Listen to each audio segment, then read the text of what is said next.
17절부터입니다. 좀 깁니다. 사도행전 7장 17절부터 53절까지입니다.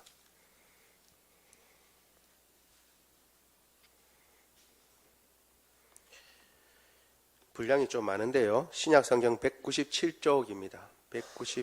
제가 가진 성경으로 신약 197쪽에서 사도행전 7장 17절부터 53절까지의 말씀을 교독합니다. 제가 먼저 17절 읽습니다. 하나님이 아브라함에게 약속하신 때가 가까움에 이스라엘 백성이 애굽에서 번성하여 많아졌더니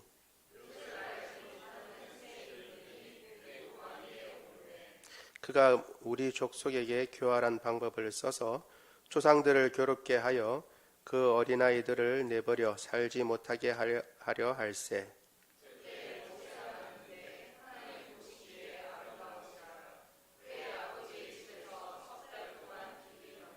버려진 후에 바로의 딸이 그를 데려다가 자기 아들로 기르매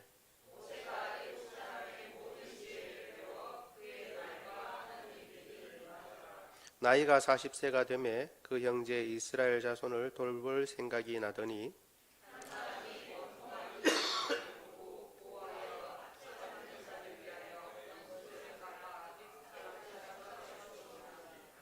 그는 그의 형제들이 하나님께서 자기의 손을 통하여 구원해 주시는 것을 깨달으리라고 생각하였으나 그들이 깨닫지 못하였더라.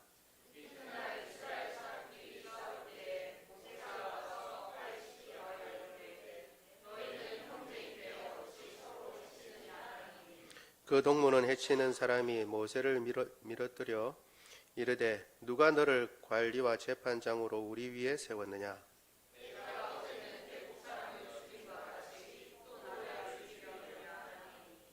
모세가 이 말 때문에 도주하여 미디안 땅에서 나그네가 되어 거기서 아들 둘을 낳으니라.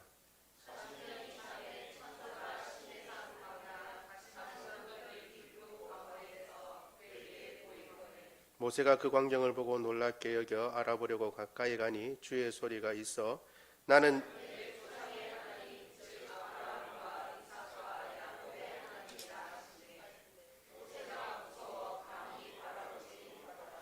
주께서 이르시되 내 발의 신을 벗으라. 내가 서 있는 곳은 거룩한 땅이니라.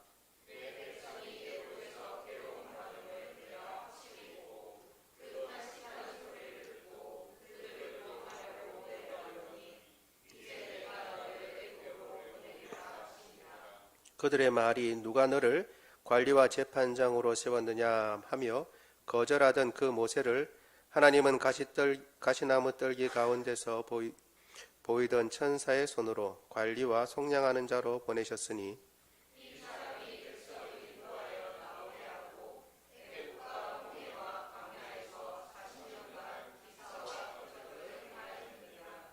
이스라엘 자손에 대하여 하나님이 너희 형제 가운데서 나와 같은 선지자를 세우리라 하던 자가 곧 이 모세라.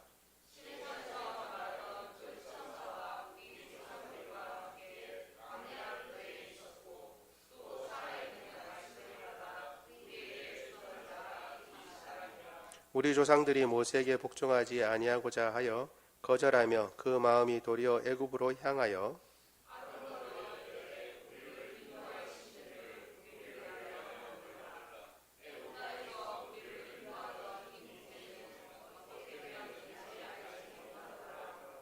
그때에 그들이 송아지를 만들어 그 우상 앞에 제사하며 자기 손으로 만든 것을 기뻐하더니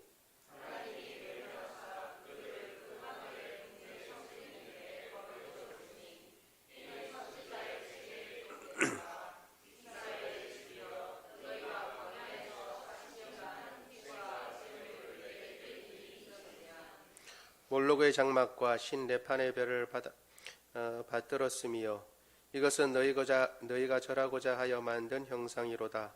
내가 너희를 바벨론 밖으로 옮기리라 함과 같으니라.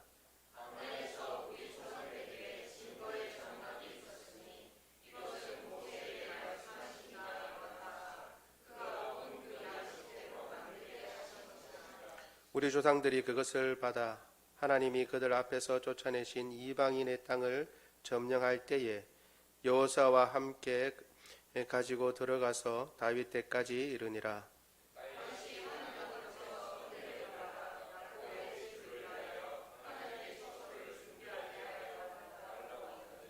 솔로몬이 그를 위하여 집을 지었느니라.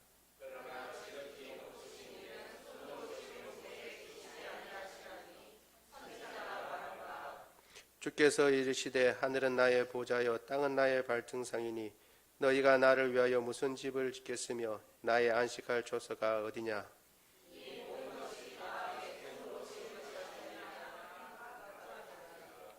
목이 곧고 마음과 귀에 할례를 받지 못한 사람들아, 너희도 너희 조상과 같이 항상 성령을 거스르는도다.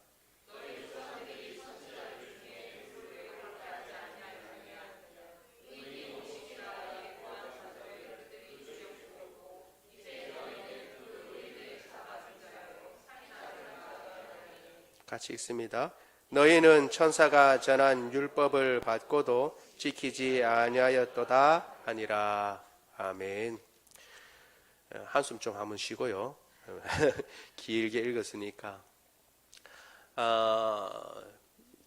내용이 참 긴데 끊어서 이제 설교하기가 참 쉽지 않습니다. 그래서 이 내용을 전체를 보면서 오늘 할 수 있으면 다 끝내고 오늘 못 끝내면 또 다음에 끝내면 되니까 그렇게 일단은 길게 이제 잡고 우리가 같이 말씀을 보려고 합니다.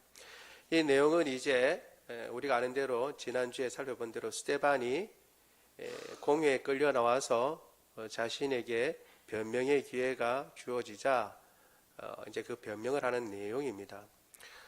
스데반이 우리가 생각했던 것보다 참으로 뛰어난 사람이었다라는 것을 다시 우리가 생각할 필요가 있습니다.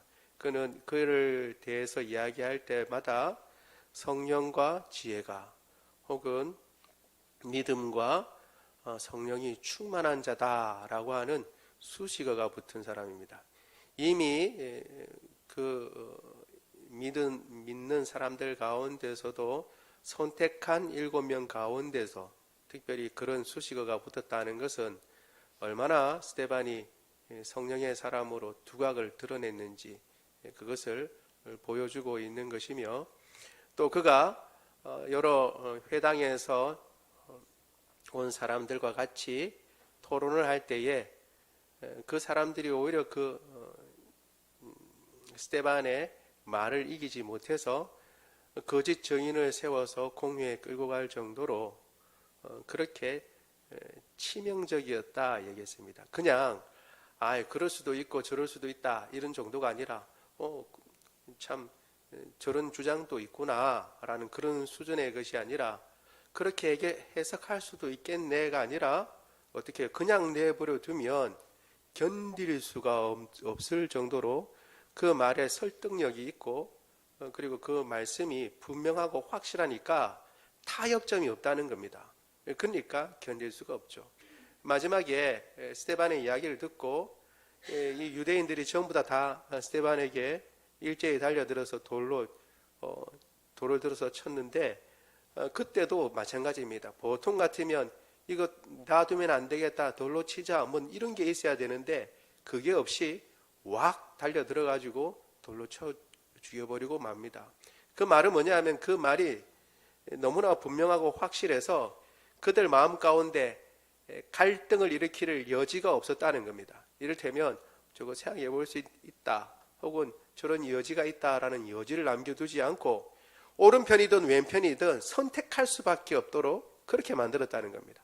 가운데 어떤 회색 지대를 남겨놓지 않았기에, 그러니까 그 말씀을 듣고 예수님이 그리스도라고 인정하든지 아니면 그 앞에서 억지로라도 나는 예수님을 믿지 못하겠다는 것을 증명하기 위해서 뭔가 행동을 할 수밖에 없도록 만드는 그런 놀라운 설득력이 있다는 것을 보여주고 있습니다. 여러분, 글로 써진 것과 말로 하는 것하고 다르다는 걸 아시죠? 아무리 설득력 있는 연설문도 있지만 그 연설문을 누가 있느냐에 따라서 전혀 다른 느낌이 오고, 그것을 글로 보면 이거 뭐 이런 이야기도 있구나라고 하는 건데도 누가 그 이야기를, 그 글을 읽느냐에 따라서 감동이 틀려지는 것을 우리가 알 수가 있습니다. 그러니까 우리가 지금 이렇게 보고 있는 이 사도행전의 지금 내용들은 사실은 일일이 그걸 어떻게 다 글로 다 쓰겠어요. 그렇죠? 말하는 걸 아무리 빨리 쓴다고 하더라도 그 대략적인 요약을 쓴 것이고, 그것만 보더라도 이거 대단하다라는 것을 우리가 알 수가 있고, 그 뒤에 행동들을 보면 더 그렇습니다. 그런데도 놀랍게도 첫 번째 순교자가 이 스데반이었다는 것을 우리가 늘 기억해야 합니다. 그러니까 하나님께서는 효율과 능률을 쫓아서 행하시는 분이 아니라는 것을 우리가 기억해야 합니다. 효율과 능률을 따지지 않으시는 분이 아니라 우리가 생각하는 효율과 능률을 쫓아서 항상 행하시는 분이 아니라는 겁니다. 하나님의 효율과 하나님의 능률은 우리가 생각하는 효율과 능률과 다르다는 것이죠. 스데반과 같은 이가 살아서 계속해서 말씀을 전하면 얼마나 많은 사람들이 그 복음을 듣고 명확하게 복음의 내용을 알고 주님께로 돌아올 사람들이 많았을까라고 생각할 수 있는데, 오히려 먼저 하나님의 부르심을 받았고, 우리가 아는 대로 사도들 가운데서는 야고보가 제일 먼저 또 순교를 당하죠. 우리가 뒤에 보겠지만 야고보와 요한과 야고보라고 이야기하지 않고 많은 부분에서 야고보와 요한을 이야기합니다. 두 사람이 형제인데도 성경에서는 먼저 언급된 이름이 중요한 이름입니다. 혹은 맞이라는 거죠. 그러니까 두 형제 가운데 야고보가 형일 가망성이 있고, 혹은 그렇지 않다면 야고보가 더 어떻게 해요? 초기에는 두각을 드러낸 사람일 가능성이 더 높습니다. 요한보다. 그런데 우리가 아는 대로 요한은 오히려 오래 살고 야고보가 첫 번째 순교자로 들어갔습니다.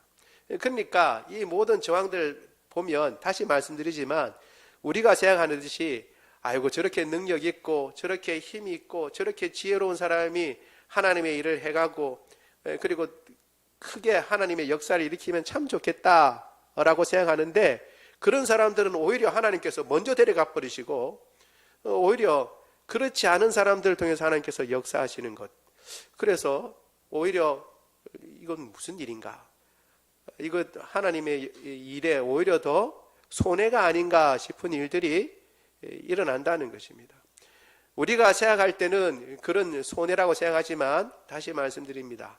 하나님의 큰 계획에서는 손해나는 일을 하나님이 하시는 것이 아니라 하나님의 아름다운 뜻 가운데서 행하시는 것이라는 것을 기억해야 합니다. 그 예로 제가 말씀드렸죠. 스데반이 가고 난 뒤에 누가 등장한다고요? 바울이 등장하게 되는 것입니다. 스데반이 했던 그 모든 설교를 바울이 들었고, 바울이 그 뒤에 물론 하나님 예수님으로부터 계시도 받았지만 그 모든 계시를 자기 스스로 녹아내리고 이해를 하고 풀어서, 우리가 앵무새가 아닌 다음에야, 사람이 하나님으로부터 받고 그대로 읽는 앵무새가 아닌 다음에야 그 계시의 말씀을 내 삶 가운데 체득을 하고 녹여내야 되는 것입니다. 바울이 그것을 어떻게 할 수 있었을까라고 할 때에, 물론 그가 이미 받은 많은 뛰어난 학식도 있었지만 그 단초를 제공한 사람이 스데반이었을 것이다 라고 하는 것도 우리가 기억할 필요가 있습니다.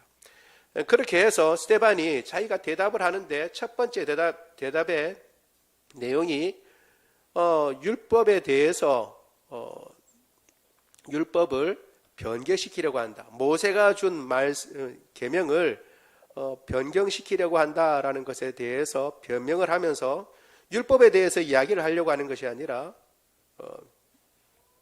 먼저 언약에 대해서 이야기를 했습니다. 아브라함으로부터 시작해서 언약에 대해서 이야기를 하면서 율법이 있기 전에 언약이 있었다는 것을 기억해야 한다. 그리고 율법은 언약을 이루는 하나의 도구일 뿐이다 라는 것을 다시 한번 상기시켰습니다. 그것이 이제 우리가 지난 시간에 한 얘기고, 오늘 내용은 그 뒤에 이스라엘 백성들이 출애굽하면서 그리고 모세를 통해서 하나님이 역사하신 것과 율법을 주신 것과, 그리고 이스라엘 백성들이 그럼에도 불구하고 꾸준히 모세와 하나님을 거역한 사건, 그리고 성막에 대해서도 언급하고 있습니다. 여러분 자세히 생각해 보면 이 전부 다 내용이 이스라엘의 역사를 쭉 이야기하는 것이면서도 동시에 스데반이 자기에게 주어진 그 뭐라고 해요? 고소의 내용 두 가지라고 그랬죠. 기억해야 하는데, 한 가지가 성전을 헐어버리겠다라고 하는 것을, 그러니까 성전에 대한 문제에 대해서 지금 뒤에 나오고 있다는 걸 알고 있고, 그 다음에 언약에 대해서, 율법에 대해서도 먼저 언약에 대해서 이야기를 했지만 이 율법에 대해서도 지금 모세를 이야기하면서 이야기하고 있다는 것을 우리가 기억할 필요가 있습니다. 결론적으로 이야기하면 너희가 모세의 율법을 내가 변경하고 있다라든가, 혹은 예수님이 변경하겠다라고 말씀하셨다고 그렇게 주장한다고 내가 이야기한 걸로 이야기를 하지만, 사실 모세를 처음부터 배반한 것은 너희다라고 이야기를 하는 것입니다. 모세를 따르지 않고 배반한 것은 너희 조상이고 또 너희다. 그리고 또 성전을 허물겠다라고 얘기를 한 것이 비방의 조건이 되는가? 그렇지 않다라는 거예요. 왜냐하면 성전은 하늘에 있는 것을 본뜬 것에 불구하고 원형은 하늘에 있으니까 지상에 있는 성전이 허물어진다고 해서 하나님 앞에 모욕이 되거나 하나님의 위엄과 거룩함에 손상이 되는 것은 아니다라는 것입니다. 그리고 미리 말씀드립니다. 제가 이제 좀 몸 상태가 안 좋아서 헷가닥 해가지고 말이 왔다 갔다 할 수 있습니다. 그러니까 미리 이제 결론을 말씀드려야겠죠. 율법이 결국 이야기하는 바가 뭐냐? 모세가 결국 이야기하는 바는 오실 메시아를 믿으라 하는 것인데, 너희는 그를 믿지 않고 오히려 어떻게 해요? 선지자가 말해준 그 메시아를 오히려 죽였다. 그러니까 모세를 거역한 이가 누구냐라는 것을 되물음과 동시에 모세의 율법을 참으로 지키자고 한다면 예수를 믿어야 한다라는 것을 강조하고, 또 동시에 성전을 허물겠다라고 얘기했는데, 성전은 하나님께서 그 백성들과 함께 하신다는 표인데, 그 표가 무너졌다고 해서 하나님이 함께 하신다는 것이 사라지는 것은 아니고, 온전한 것이 올 때에 하늘에 있는 것을 보여주는 표에 불과한 것이지, 그것이 직접 내려온 예수 그리스도께서 함께 하심으로 임마누엘 되신 그분께서 그 백성들과 함께 하시면 오히려 성전이 나타내고자 하는 것을 이루는 것이니까, 성전을 중요시하게 생각한다면, 진짜 중요시하게 생각한다면 어떻게 한다고요?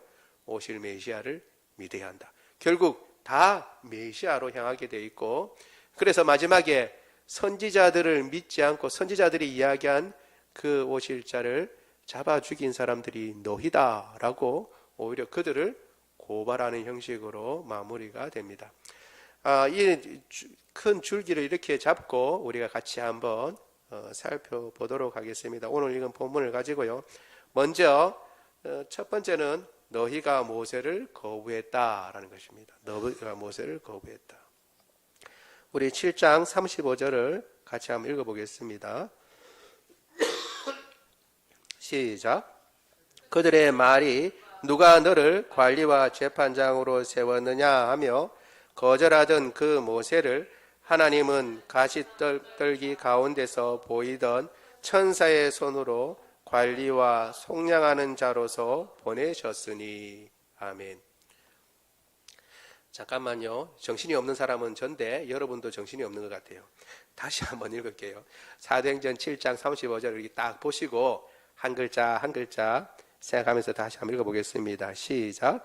그들이 말이 누가 너를 관리와 재판장으로 세웠느냐 하며 거절하던 그 모세를 하나님은 가시나무 떨기 가운데서 보이던 천사의 손으로 관리와 속량하는 자로서 보내셨으니. 아멘. 이 내용이 어떤 내용인지 여러분 아시죠? 사실은 오늘 스데반이 이야기하는 우리가 읽은 본문 처음부터는 출애굽의 과정을 먼저 이야기를 하죠.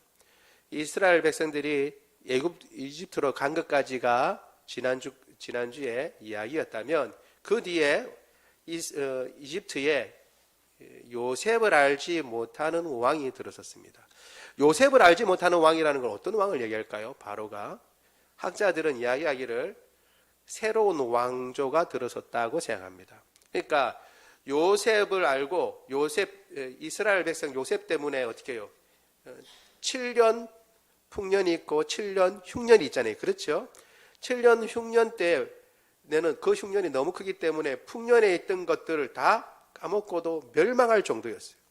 그걸 미리 요셉이 꿈으로 하나님께서 꾸어주신 것으로 알고 준비를 하죠. 총리가 돼서 준비를 했는데, 그래서 전부 다 풍년 때 전부 다 곡식을 걷어들이고 저장 창고에다 걷어들이고 난 뒤에 7년 흉년 때 그것을 풀어서 다 살았습니다. 그러니까 그 사실을 알고 있는 이집트 사람들은 어떻게 해요? 요셉이 아니면 우리는 다 죽었다라고 하기 때문에 누구나 다 요셉과 요셉의 가족 되는 사람들을 환영하고 같이 친근이었습니다. 그렇게 지나오다가 요셉과 상관이 없는 다른 왕조가 들어선 거예요. 다른 왕조가 들어서니까 어떻게 해요? 전 왕조의 이스라엘 민족은 전 왕조, 자기들이 무너뜨린 전 왕조의 사람들과 친근했던 민족일 뿐입니다. 그러니까 오히려 위험 요소가 되는 것이죠. 고마움은 고사하고, 구해줬다는 것은 고사하고, 전 왕조를 무너뜨리고 새로 일어났으니까 전 왕조와 가까웠던 이스라엘 민족은 오히려 위협 세력이 되고 자신들의 적대 세력이 되는 것입니다. 그래서 어떻게든지 이스라엘 백성들을 일어나지 못하도록 억압하고 그들이 세력을 얻지 못하도록 해야 하는 것입니다. 그러니까 그때부터 이제 박해가 시작되는 거죠. 대표적이고 악랄한 박해는 남자를 다 죽이라 하는 거죠. 태어난 아이들 다 죽여버리라는 겁니다. 왜? 숫자가 자꾸 불어나니까. 숫자가 자꾸 불어나면 그 숫자가 많아지면 큰 세력이 되니까. 그런데 그 가운데 우리가 알다시피 모세의 부모는 모세가 태어나서 아름다운 아이임을 보고 석 달을 숨기고, 그리고 어쩔 수 없이 마지막에 끝까지 숨길 수 없음을 보고 갈대 상자에 넣어서 나일강에 둡니다. 그리고 바로의 공주가 와서 그 아이를 보게 되죠. 그래서 물에서 건졌다라고 해서 모세라고 하는 이름을 붙여주게 됩니다. 40년 동안 모세는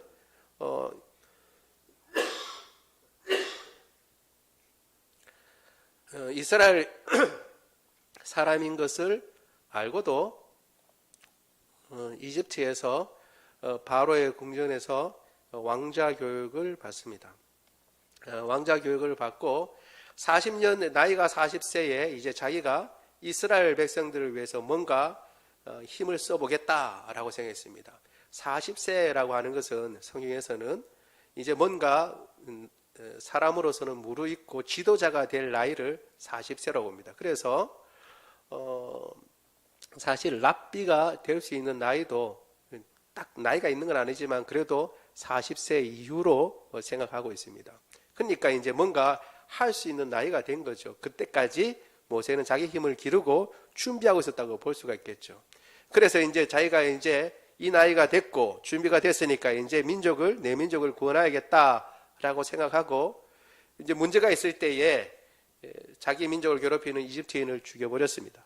그리고 파묻었고 아무도 모른다고 생각했는데 자기 민족이 알고 자기 민족들 가운데 분쟁을 하려고 할 때에 그 나머지 편에서 어제 사람을 죽인 것 같이, 이집트 사람을 죽인 것 같이 나도 죽이려느냐라고 얘기했죠. 이건 단순히 시비가 아니라 이걸 어떻게 해요? 공포가 된 겁니다. 공포가. 사람들이 많은 데서 알려지게 된 것이죠. 그러니까 모세는 더 이상 있을 수 없어서 도망가게 된 것이죠. 이 사건을 그냥 단순히 한 사람이 거부한 것으로 보는 것이 아니라 그 사람이 그렇게 이야기할 수 있는 것은 그 당시에 분위기를 반영한다고 보는 것입니다. 그러니까 이스라엘 민족은 지금 핍박받고 있으면서도 모세가 지도자가 되는 것을 받아들였다는 거예요? 안 받아들였다는 거예요? 안 받아들였다는 거예요. 그냥 어떤 한 사람, 모세를 보기 싫은 한 사람이 모세 네가 지도자 되는 건 나 싫다 이렇게 이야기하는 게 아니라 싫다라는 것을 공개적으로 말할 수 있는 상황이 됐다는 것은 그것을 어떻게 해요? 수납하고 받아들이는 사람이 많다라는 것을 분위기를 이야기하는 것입니다. 그래서 그런 이유로 모세는 거부가 되고 우리가 아는 대로 40년 동안 또 광야에서 목자로 지내다가 하나님의 부르심을 받게 됐죠. 그래서 지금 이야기를 하는 것입니다. 7장 35절 그 앞부분은 그냥 끊어먹고 지금 이야기하는 겁니다. 그들의 말이 누가 너를 관리와 재판장으로 세웠냐 하며 거절하던. 그러니까 처음에 모세가 내가 지도자가 되겠다고 그랬을 때 이스라엘 백성들이 환영하고 받아들였어요? 아니요. 거절했어요. 그래서 하나님께서 어떻게 해요? 40년 동안 모세를 또 이때는 문제가 있었죠. 모세도 자기가 혈기대로 했던 것이고 이스라엘 백성들도 모세를 받아들일 준비가 되지 않았습니다. 40년이 더 있고 난 뒤에 혈기가 빠질 대로 빠져서 이제 80세 노인이 됐어요. 혈기라고 있을 수가 없겠죠. 다 빠진 이제 모세를 다시 불러다가 하나님께서는 보내셨고 그들이 관리와 재판장으로 세웠느냐 하던 그 사람을 관리와 속량하는 자로서 보내셨다라고 했습니다. 그러면 여러분은 어떻게 해요? 그 속량한 사람이 왔으면 그 말을 끝까지 잘 들어야 됐을 것인데 끝까지 잘 들었냐라는 것입니다. 잘 들었냐. 이 모세는 하나님께서 세우셨는데 이 사람은 어떻게 해요? 백성을 인도하고 홍해와 그리고 광야 40년과 기적과 표적을 하겠다라고 36절은 이야기하고 있고 그리고 신의 산에서 말씀을 받아서 우리에게 준 자다라고 이렇게 이야기를 했습니다. 그런데 그럼에도 불구하고 이스라엘 백성들은 그 사람을 끝까지 그러면 잘 지켰냐? 잘 따랐느냐? 그렇게 하지 않았다라는 것입니다. 우리 39절 같이 한번 읽어보겠습니다. 39절 시작. 우리 조상들이 모세에게 복종하지 아니하고자 하여 거절하여 그 마음이 도리어 애굽으로 향하여.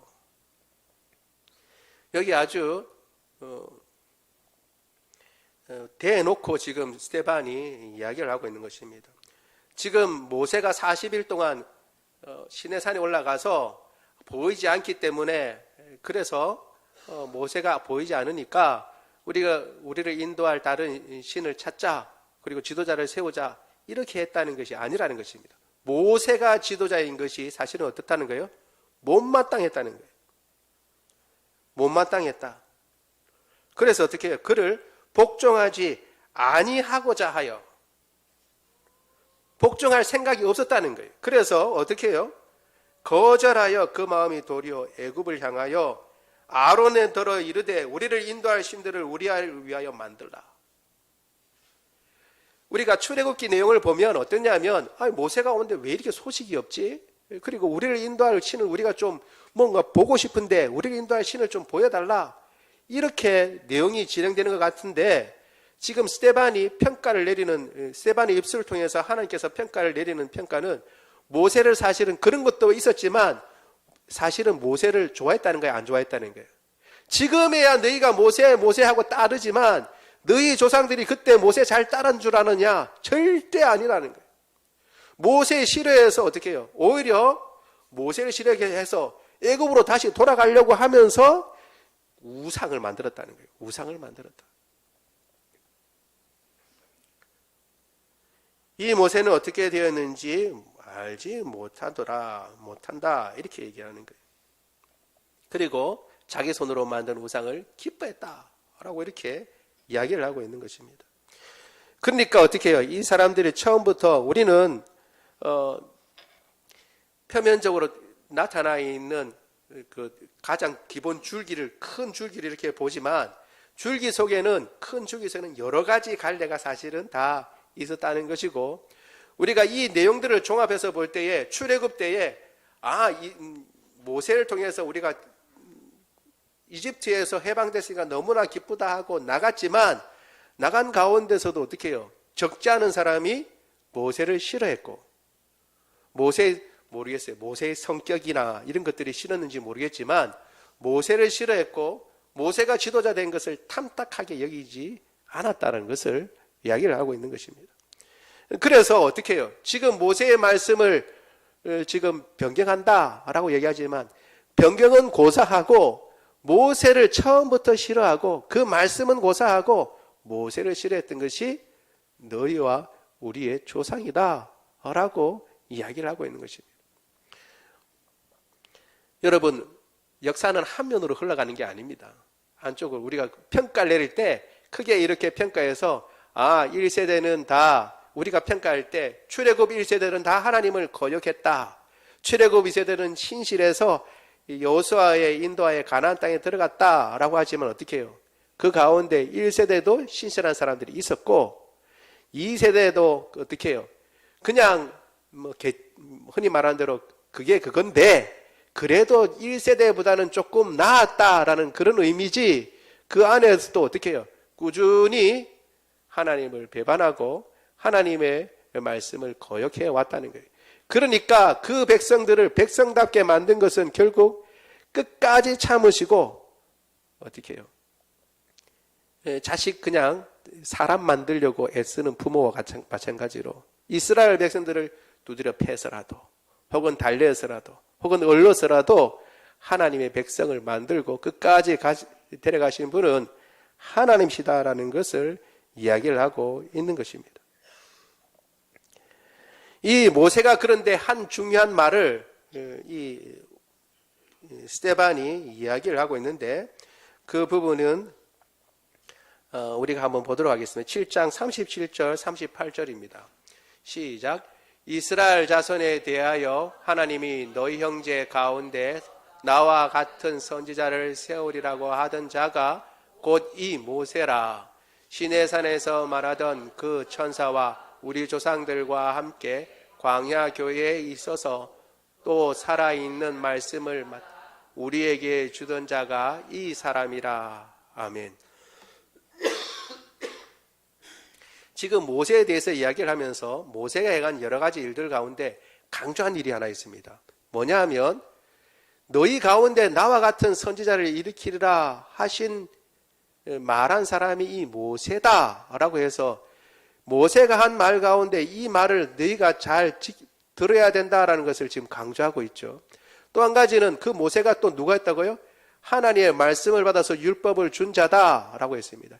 율법을 준 그 모세가 이 말도 했다. 이 말을 중요하게 생각해야 한다라는 것을 이야기하고 있는 것입니다. 그 말은 뭐냐 하면 나 외에 나와 같은 선지자를 세우겠다라고 얘기했다는 것입니다. 그래서 스데반이 지금 계속 모세가 이야기한 나와 같은 선지자를 주목하게 만들고 있습니다. 우리가 알다시피 나와 같은 선지자가 누구예요? 예수님밖에 없습니다. 왜냐하면 모세는 유일무이합니다. 하나님의 말씀을 전해준 사람이고 그 뒤에 여호수아가 모세의 일을 감당할 수 있으냐? 다 감당하지 못했습니다. 그래서 모세가 하던 일을 여호수아와 대제사장이 나누어서 하게 됩니다. 그것은 모세가 하던 일들을 여호수아가 다 감당하지 못했다는 것이고 여호수아가 모세의 후계자이긴 하지만 모세가 말한 모세가 직접 이야기한 나와 같은 선지자에는 들어가지 못한다는 것을 이야기를 하고 있는 것입니다. 이 모든 것들의 결론이 그럼 무엇이냐? 결국 너희들이 모세를 끝까지 거역하고 나더니 결국은 우상숭배에 빠졌다라고 이야기를 하고 있는 것입니다. 우리 7장 42절 43절 같이 한번 읽어보겠습니다. 시작. 하나님이 외면하사 그들을 그 하늘의 군대에 섬기는 일에 내버려 두셨으니 이는 선지자들의 책에 기록된 바 이스라엘 집이여 너희가 광야에서 40년간 희생과 제물을 내게 드린 일이 있었느냐? 몰록의 장막과 신네판의 별을 받들었. 이것은 너희가 절하고자 하여 만든 형상이로다. 내가 너희를 바벨론 밖으로 옮기리라 함과 같으니라. 아멘. 이 구절은 호세아서에 있는 아모스에 있는 구절을 지금 인용한 것인데요. 이 내용을 보면 기가 찹니다. 무슨 내용이냐 하면 하나님께서는 광야 40년 동안 너희가 내게 희생과 제물을 내게 달라 하시지도 않고 그들이 그렇게 들은 적 없습니다. 그런데 놀랍게도 그들은 그 광야 40년 동안 우상을 만들고, 금송아지는 아니었지만 우상을 만들고 그것을 가지고 돌아다녔던 것입니다. 그게 뭐냐 하면 여기에 나와 있는 것이 몰록의 장막과 신레판의 별이라 이렇게 나와 있는데, 이것이 아마 토성이라고 생각됩니다. 학자들이. 그러니까 1월 성신을 섬겼던 거예요. 하나님 지금 푸른 기둥으로 지금 인도하고 계시고, 만나를 먹으면서도 놀랍게도 만나를 아침에 먹고 생수를 마시고 불기둥 구름 기둥이 인도하는 것을 인도하고 받고 있는 가운데서도 어떻게 하고 있냐 그러면, 하나님의 인도를 받고 있으면서 하나님의 말씀을 듣고 계명을 받고서도 또 한편으로는 우상을 만들어서 그것을 섬기고 있었다는 거예요. 그래서 그 결과가 무엇이냐? 결국은 너희를 바벨론 밖으로 옮기리라 주님께서 말씀하신 그 포로로 끌려가는 것으로 결론이 났다라고 이야기를 하고 있는 것입니다. 여러분, 우리가 하나님을 섬긴다 그럴 때에 이스라엘 백성들, 다시 말씀드리지만 이스라엘 백성들이 우리보다 더 어리석거나 더 지각이 없거나 혹은 더 죄인이라서 이렇게 잘못한 일을 하는 것이 아니라는 것을 기억해야 합니다. 이스라엘이 본을 보여주는 것은 왜 보여주시는 거냐 하면, 사실 본질에 있어서 우리도 똑같다라는 것을 보여주고 있는 것입니다. 하나님께서 은혜 주시지 않는다면, 혹은 하나님의 은혜에 믿음으로 반응하지 않는다면 똑같이 하나님을 거부하고 이와 같이 죄악에 빠져서 자기가 무슨 일을 하는지도 모르고 이렇게 악을 행하고 하나님을 거부하는 자리에 갈 수 있다라는 것을 지금 보여주고 있는 것입니다. 이스라엘 백성들은 출애굽 때에 하나님의 불기둥과 구름기둥을 보고 만나를 먹으면서 하나님의 인도함을 받아 나왔습니다. 큰 능력으로 출애굽을 했고, 그리고 하나님을 쫓아서 그 말씀에 순종하여 여호수아의 인도하에 저 가나안 땅도 점령해서 그렇게 하나님의 은혜를 누리고 살아갔습니다. 그러나 동시에 한편으로는 그렇게 해서 따르는 무리들은 참되게 따르는 무리도 있었지만, 그 많은 사람들은 그 내면에 있어서는 하나님을 온전히 따르기보다는, 그러면서도 자기가 좋아하는 것, 자기가 섬기고자 하는 것, 주변 나라들이 섬기는 그것을 그대로 가지고 있으며 그것을 우상으로 섬기고, 그리고 그것을 섬기다가 결국 그것이 드러나서 나타나게 되고 발현되게 되어서 남쪽 유다가 멸망하고 바벨론으로 끌려갔던 것입니다. 바벨론으로 끌려간 게 어느 날 갑자기 일어난 그러한 죄악 때문이 아니라 처음부터 가지고 있었던 불신이 그대로 싹이 트고, 그리고 그것이 자라고 열매를 맺고 결국은 이런 지경에 이르렀다라는 것을 보여주고 있는 것입니다. 사람의 죄악이 얼마나 처음부터 크게 뿌리를 내리고 있는지를 보여주는과 동시에 경계하지 않으면 우리도 그와 같다는 것을 다시 한번 일깨워 주는 말씀인 것입니다. 모세를 따른다고 그렇게 열성적으로 하지만 정작 모세를 따르지 않는, 모세를 거부한 역사가 그들의 삶 가운데 있었던 것입니다. 우리가 오늘 여기까지만 하고 다음에 이제 하도록 하겠습니다. 우리가 하나님을 경외하고 하나님을 따른다라고 할 때에 더욱더 우리가 더 조심하고 정말 하나님을 따르는 것이 무엇인지, 하나님을 경외하는 것이 무엇인지 생각하고 하나님을 따르지만, 이스라엘 백성들은 다시 말씀드립니다. 하나님을 섬기지 않은 것이 아닙니다. 하나님을 섬겼습니다. 그리고 하나님을 따라갔습니다. 그 모든 10가지 재앙도 받고 홍해도 건넜어요. 다시 말씀드리지만 여러분, 홍해 건너는 건 믿음이 필요합니다. 그죠? 말씀드렸죠. 홍해 갈라지는 것만 기적이 아니라 갈라진 물이 언제 합쳐질 줄 알고 거기 지나갑니까? 와, 보기에 좋지. 그러니까 멋지지. 그런데 내가 들어간다고 생각해봐요. 저 물이 벽같이 서 있는 물이 갑자기 딱 닫혀버리면 어떻게 돼요? 나는 어떻게 돼요? 죽어요. 그러니까 좋긴 좋은데 내가 지나가는 것은 사실은 또 다른 문제예요. 믿음이 필요한 거예요. 근데 그 홍해를 건넌 사람들이에요. 만나를 먹은 사람들이고 불기둥 구름기둥 인도받은 사람들입니다. 그럼에도 불구하고 그 가운데 하나님을 섬긴다 하면서도 불신의 씨앗을 그대로 가지고 있었다는 것은 우리로 또다시 한번 경계를 가지게 하고 있습니다.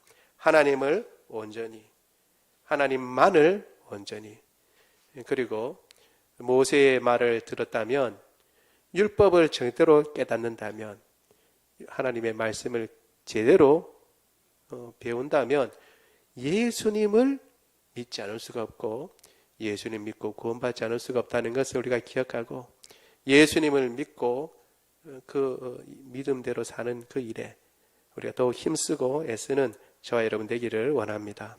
말씀을 생각하며 우리 같이 기도하도록 하겠습니다. 주님, 이스라엘 백성들의 삶은 모세를 높이고 하나님의 율법을 주장하고 그리고 그 성전의 귀함과 그 가치를 높였지만 정작 그들은 율법을 배반하고 율법이 지향하는 바 그 예수님을 오히려 잡아 죽였으며 율법이 예수님을 가리키고 있음에도 예수님을 버렸습니다. 그리고 성전이 예수님을 가리키고 있고 성전이 예수 그리스도를 상징하고 있는데 그 성전은 귀한 줄 알지만 예수님이 귀한 줄은 모르는 사람들이었습니다. 주님, 우리에게 은혜를 내려 주옵소서. 이 시간 예수님보다 더 귀하고 더 높게 여기는 것들을 다 하나님 아버지 무너뜨려 주시고 우리 마음 가운데 하나님의 말씀보다 더 앞선 것, 예수님보다 더 앞선 것 무너뜨려 주옵소서. 주의 말씀을 사랑한다면 예수님을 사랑하는 것이고 예수님을 믿어야 하는 것입니다. 우리가 이 예수님을 굳게 믿을 뿐만 아니라 이 예수님을 힘써 전하는 사람이 되게 하여 주옵소서. 우리 같이 한 목소리로 기도하도록 하겠습니다. 사랑이 많으신 하나님, 주의 은혜를 인하여 감사를 드립니다. 오늘도 주님께서 우리와 함께 하시고 은혜 베풀어 주셔서 주님 앞에 나와 주님 앞에 예배하며 경배케 하시니 감사합니다. 오늘 우리 스테반이 주님 앞에서 변명하는 내용을 가지고 우리가 같이 한번 살펴보았습니다. 그들은 모세를 그렇게 끔찍하게 소중히 여기며 모세의 가르침을 귀히 여기고 모세를 통해서 하나님께서 말씀하셨다고 그 율법을 귀히 여기고 그것을 어기면 안 되겠다고 그렇게 호들갑을 떨지만 정작 그들이 모세가 그들을 인도할 당시에서는 그들의 조상은 모세를 탐탁하게 여기지 아니하였고 한두 번 거역하는 것이 아니라 끊임없이 모세의 지도력에 대해서 반기를 들었으며 나아가서는 모세를 들어 세우신 하나님도 배반하고 그들 자신들을 인도할 신을 만들어 섬겼을 뿐만 아니라 그것을 가지고 다니기도 했던 것입니다. 결국 그 우상 숭배가 그들을 멸망으로 이끌고 하나님을 배반한 그들이 바벨론의 포로로 끌려가기까지 했던 것입니다. 하나님 아버지, 그 율법이 결국 가리키는 바가 무엇이냐? 오실 메시아를 영접하고 그를 믿으라는 것입니다. 하나님 아버지, 주님 은혜를 내려 주옵소서. 모세는 예수 그리스도를 잘 증거했습니다. 나 뒤에 너희 중에서 나와 같은 선지자를 일으키시는데 너희는 그의 말을 들으라 라고 모세는 이야기를 했습니다. 그 이야기를 알고 있는 이스라엘 백성들은 그 이야기를 알고도 모세의 그 말을 쫓아가기보다는 모세의 말은 잊어버리고 그 겉모습만 보고 그들이 따른다고 했던 것입니다. 그러나 사실 그들이 행하는 그 모든 것은 모세를 배반하는 것이고 모세를 통하여 말씀하신 하나님의 뜻을 저버리는 것이었습니다. 하나님 아버지, 혹 우리의 신앙 가운데도 이러한 부분은 없는지요? 신앙의 알맹이는 없고 겉모습만 남아서 그것이 이웃 사람들 혹은 형제자매들을 판단하는 비판의 도구만 되고 나를 살리거나 혹은 형제자매들을 살리지 못하는 하나님 아버지 오히려 판단의 도구만 되는 것은 없는지 모르겠습니다. 주님께서는 우리를 그 아들 예수 그리스도의 보배로운 피로 구원해 주셨을 때에 하나님을 사랑하고 이웃을 사랑하라고 말씀하셨습니다. 하나님의 그 은혜 가운데 예수님을 믿어 구원받은 우리가 그 말씀을 쫓아서 주님 사랑하고 우리 형제 자매들을 사랑할 뿐만 아니라 예수님을 믿는 것이 그 율법의 최종적인 마침인 것을 기억하고 예수 그리스도가 사실은 그 율법의 모든 요구를 이루신 분이라는 것을 기억하고 예수님을 전하고 이 예수님을 근실히 믿으며 그 말씀을 쫓아 순종하는 그러한 삶을 살 수 있도록 주님 도와 주옵소서. 사랑이 많으신 하나님, 우리 가운데 연약한 자들이 있습니까? 오늘도 그 구원의 손길을 펴셔서 하나님 아버지 그 육신을 새롭게 하옵시고 주님 고쳐 주옵소서. 우리 속에 암세포를 가진 사람이 있습니까? 그 암세포 주님께서 다 도말하여 주옵소서. 우리 속에 하나님 아버지 또한 코로나 바이러스가 있는 사람이 있습니까? 주님 고쳐 주옵소서. 또한 우리 속에 하나님 아버지 참으로 염증이 있는 사람이 있습니까? 모든 장기의 염증들 다 고쳐 주옵소서. 불면증 고쳐 주옵소서. 하나님 아버지 두통도 고쳐 주옵소서. 주님께서 권능의 손으로 역사하여 주옵소서. 우리 죽었던 영혼도 살리신 예수 그리스도의 보혈의 능력이 나타나서 우리 연약한 육신을 온전케 하시고 하나님 아버지 깨끗하게 하시며 강건케 하여 주시기를 원하옵나이다. 그리하여 하나님 아버지 호르몬들이 제 기능을 발휘하고 균형을 찾으며 하나님 아버지 머리에 하나님 아버지 맑은 정신을 주시고 뼈마디가 제자리를 찾고 비염이 고쳐지고 하나님 아버지 또한 모든 힘줄들이 제자리를 찾고 하나님 아버지 회복되며 모든 세포들마다 건강하고 강건하여 주님께서 맡겨주신 사명 잘 감당할 수 있도록 주님 도와 주옵소서. 우리 주 예수 그리스도 이름으로 기도드리옵나이다. 아멘. 다 같이 일어나셔서 찬양합니다.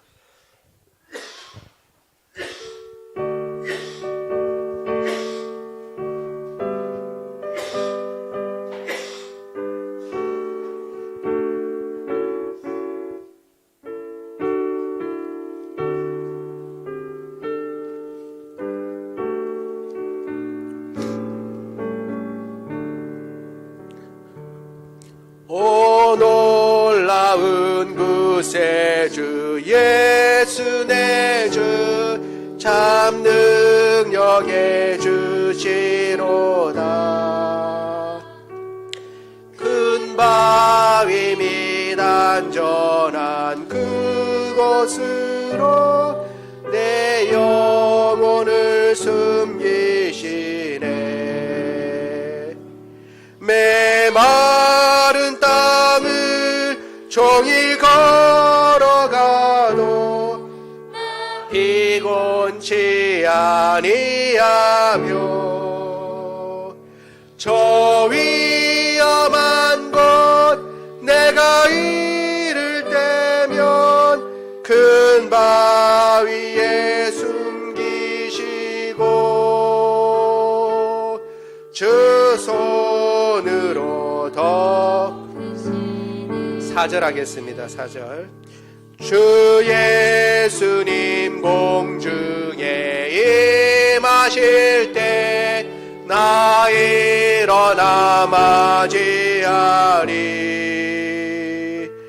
그 구원의 은총을 노래하리. 저 천군과 천사 함께 메마른 땅을 종일 걸어가도 나 피곤치 아니하며 저 위험한 곳 내가 이를 때면 큰 바위에 숨기시고 주 손으로 덮으시네. 지금은 우리 주 예수 그리스도의 은혜와 하나님 아버지의 무궁하신 사랑하심과 성령님의 교통하심이 하나님께서 보내신 모세의 글을 통하여 또한 주님께서 보내신 여러 선지자들의 글을 통하여 구약의 말씀 신약의 모든 말씀을 통하여 오직 예수 그리스도 외에는 다른 구세주가 없고 다른 믿음의 주가 없다는 사실을 기억하고 그 예수님을 사랑하고 그 예수님을 믿으며 그 믿음의 예수 그리스도를 힘써 전하겠다고 다짐하는 주의 모든 백성들 머리 위에 지금로부터 영원토록 함께 하시기를 간절히 축원하옵나이다. 아멘.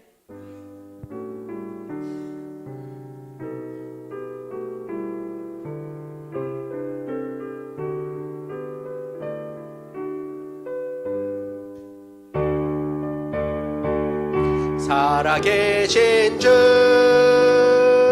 나의 참된 소망 걱정 근심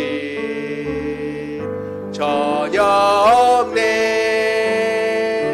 사랑의 주내 갈 길 인도하니 내 모든 삶의 기쁨 늘 충만하네. 살아계신 주